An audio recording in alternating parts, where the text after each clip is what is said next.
현대차가 로봇을 공개하자 주가가 바로 반응했습니다. 뉴스를 보면 숫자도 화려하죠. 관절이 몇 개고 몇 킬로를 들고 언제 투입된다. 분위기만 보면 이제 공장이 완전히 달라질 것처럼 느껴집니다. 근데 여기서 질문 하나 던져볼게요. 지금 시장이 보고 있는 건 앞으로 가능해질 미래일까요? 아니면 이미 숫자로 바뀐 실적 구조일까요? 이 둘은 완전히 다른 이야기입니다. 가능성은 얼마든지 커 보일 수 있어요. 특히 요즘처럼 기술 변화가 빠를수록 더 그렇죠. 근데 투자자는 가능성보다 먼저 확인해야 할 게 있습니다. 그 변화가 지금 이 순간 기업의 숫자에 찍히고 있느냐는 겁니다. 오늘은 이 질문 하나로만 현대차 로봇을 다시 보겠습니다. 먼저 한 가지는 분명히 하고 가겠습니다. 이번에 공개된 로봇 기술, 가볍게 볼 단계는 아닙니다. 성능 자체는 분명히 인상적입니다. 관절 자유도도 높고 작업 범위도 넓고 기존 산업용 로봇과는 결이 다릅니다. 그래서 이런 생각이 드는 것도 자연스럽습니다. 이 정도면 이제 인건비가 크게 줄어드는 거 아니냐, 원가 구조가 완전히 달라지는 거 아니냐. 문제는 여기서부터입니다. 시장은 이 기술 스펙을 너무 빠르게 실적 이야기로 번역해버립니다. 로봇이 공개됐다, 공장에 들어간다. 그러면 곧바로 마진이 바뀔 것처럼 받아들입니다. 하지만 이 사이에는 아주 중요한 단계들이 빠져 있습니다. 기술이 가능하다는 것과 그 기술이 숫자로 찍힌다는 건 완전히 다른 문제입니다. 특히 요즘처럼 기술 변화 속도가 너무 빠른 환경에서는 이 구분이 더 중요해집니다. 기술 리더들이 말하는 미래도 각자 다 다르죠. 누군가는 몇 년 안에 바뀐다고 하고 누군가는 생각보다 오래 걸린다고 말합니다. 그래서 투자자는 누가 더 멋진 말을 했는지를 볼 게 아니라 지금 어디까지 왔는지를 봐야 합니다.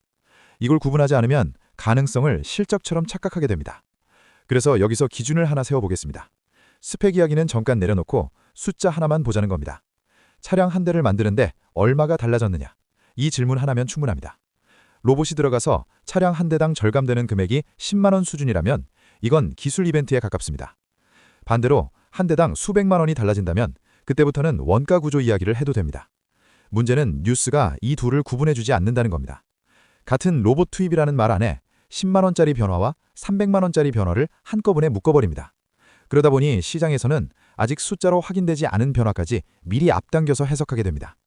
그래서 오늘은 로봇이 있느냐 없느냐가 아니라 어디에 들어가느냐를 보려고 합니다. 같은 로봇이라도 들어가는 공정에 따라 의미가 완전히 달라지기 때문입니다. 그럼 여기서 이런 질문이 나옵니다. 이 정도 기술이면 왜 처음부터 핵심 공정에 안 들어갈까? 이유는 단순합니다. 기술의 문제가 아니라 운영 리스크의 문제입니다. 공장은 한번 멈추면 비용이 바로 커집니다. 그래서 새로운 기술일수록 처음엔 반드시 안전한 곳부터 들어갑니다. 표준화가 쉽고 사람과 함께 일해도 위험이 적고 혹시 문제가 생겨도 라인 전체를 흔들지 않는 공정입니다. 그래서 가장 먼저 선택되는 게 부품 서열이나 분류처럼 조립 이전 단계의 공정입니다. 핵심 제조 공정이라기보다는 공장 운영을 보조하는 영역부터 적용이 시작됩니다. 여기는 기술 검증에 적합한 대신 절감 단위가 작습니다.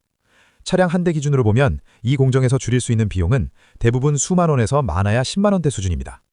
현장에선 분명 의미가 있습니다. 작업자는 편해지고 공정은 안정됩니다. 하지만 이걸 그대로 마진 구조 변화로 받아들이면 해석이 과해집니다. 그래서 2028년 투입이라는 말도 혁신이 완성됐다는 뜻보다는 공장 안에서 실험이 시작된다는 쪽에 더 가깝습니다. 여기서 한 가지 짚고 넘어가야 할 리스크가 있습니다. 기술 자체가 아니라 그 기술이 실적에 반영되는 속도에 대한 리스크입니다. 기술은 생각보다 빨리 발전할 수 있습니다. 현장 적용 범위도 예상보다 빠르게 넓어질 수 있습니다. 하지만 실적은 그렇지 않습니다. 공장 하나가 바뀐다고 해서 곧바로 원가 구조가 달라지지 않습니다. 특히 지금처럼 보조적인 공정부터 적용이 시작되는 단계에서는 뉴스가 말하는 속도와 재무제표에 찍히는 속도 사이에 차이가 생기기 쉽습니다. 이 구간에서 가장 흔한 착각은 기술의 진보 속도만 보고 실적 반영 속도까지 같이 앞당겨서 해석하는 겁니다. 이제부터가 오늘 영상의 핵심입니다. 로봇이 어디까지 들어가야 숫자가 달라지기 시작하느냐? 이걸 공정별로 나눠서 보겠습니다. 먼저 가장 아래 구간입니다. 서열이나 분류, 단순 이송이나 반복 핸들링 같은 공정입니다. 여기서 줄일 수 있는 비용은 차량 한 대 기준으로 보통 수만 원에서 많아야 10만 원대 수준입니다. 현장에선 분명 의미가 있습니다. 작업 강도는 낮아지고 공정 안정성도 좋아집니다. 하지만 이 구간은 연결 실적을 바꾸는 단계는 아닙니다. 그 다음 구간으로 올라가 보겠습니다.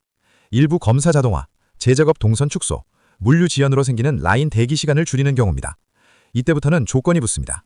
라인이 멈추는 원인이 사람이나 물류 때문일 때만 효과가 커집니다. 이 구간에서의 절감 단위는 차량 한 대 기준으로 수십만 원 수준까지 올라갈 수 있습니다. 이제 여기서부터 의미가 달라지기 시작합니다. 불량이나 재작업 비용이 비싼 공정입니다. 반복 정밀 작업에서 사람의 편차가 크고 부품 손상이 자주 발생하는 구간입니다. 이런 공정에 로봇이 들어가면 차량 한 대당 절감액은 100만 원대로 접견합니다. 그리고 다음 단계는 라인 중단 자체를 줄이는 경우입니다. 라인이 한 번 멈추면 비용이 바로 커지는 구간이죠. 이 중단 빈도를 낮출 수 있다면 절감 단위는 수백만 원대로 올라갑니다. 마지막 구간은 폐기급 불량을 직접 줄이는 경우입니다. 도장 결함이나 대형 패널 손상, 고가 모듈 조립 오류처럼 한 번 발생하면 되돌릴 수 없는 비용이 생기는 공정입니다. 여기까지 올라와야 로봇은 단순한 아동화가 아니라 마진을 건드리는 변수로 바뀝니다. 그럼 이제 질문은 하나로 좁혀집니다. 현대차 로봇이 다음 단계에서 어디까지 올라갈 수 있느냐입니다. 지금 공개된 계획만 놓고 보면 출발점은 분명합니다. 조립 이전 단계의 서열과 분류 공정입니다. 이 단계는 기술 검증과 운영 안정성을 확인하는 구간이지 원가 구조를 바로 바꾸는 단계는 아닙니다. 그래서 중요한 건 그 다음입니다. 로봇이 단순히 보조 공정에 머무느냐, 아니면 불량이나 재작업 비용이 큰 공정으로 확장되느냐. 예를 들면 혼유 조립 과정에서의 정밀 체결 작업이나 고가 모듈을 다루는 구간입니다. 이런 공정은 조금만 흔들려도 차량 한 대당 비용이 크게 달라집니다. 만약 로봇이 이런 구간에서 변동성을 줄일 수 있다면 그때부터는 숫자로 확인되는 변화가 나옵니다. 하지만 그 단계까지는 시간이 필요합니다. 검증도 필요하고 안전과 품질 기준도 넘어야 합니다. 그래서 투자자 입장에서는 로봇이 있다는 사실보다 어디까지 올라왔는지를 계속 확인하는 게 더 중요합니다. 여기서 마지막으로 리스크를 한 번 더 정리하고 가겠습니다. 요즘 기술의 발전 속도는 확실히 드라마틱합니다. 방향도 빠르게 바뀌고 기술 리더들이 말하는 미래도 서로 다르죠. 그래서 더 위험한 게 기술의 속도와 실적 반영 속도를 같이 놓고 보는 겁니다. 로봇 기술이 빠르게 좋아진다고 해서 원가 구조도 같은 속도로 바뀌는 건 아닙니다. 특히 지금처럼 공장 안에서 검증이 시작되는 단계에서는 기대가 실적보다 앞서 나가기 쉽습니다. 그래서 투자자는 이렇게 질문을 바꿔야 합니다. 로봇이 얼마나 대단하냐가 아니라 이 로봇이 어느 공정까지 들어갔느냐, 그리고 그 공정이 차량 한 대당 비용에 얼마나 영향을 주느냐입니다. 이 질문에 아직 명확한 숫자가 없다면 이건 구조 변화라기보다는 진행 중인 이야기입니다. 오늘 영상은 현대차 로봇이 틀렸다는 이야기가 아닙니다. 오히려 시작 단계인 점에서 앞으로를 더 지켜봐야 한다는 이야기입니다.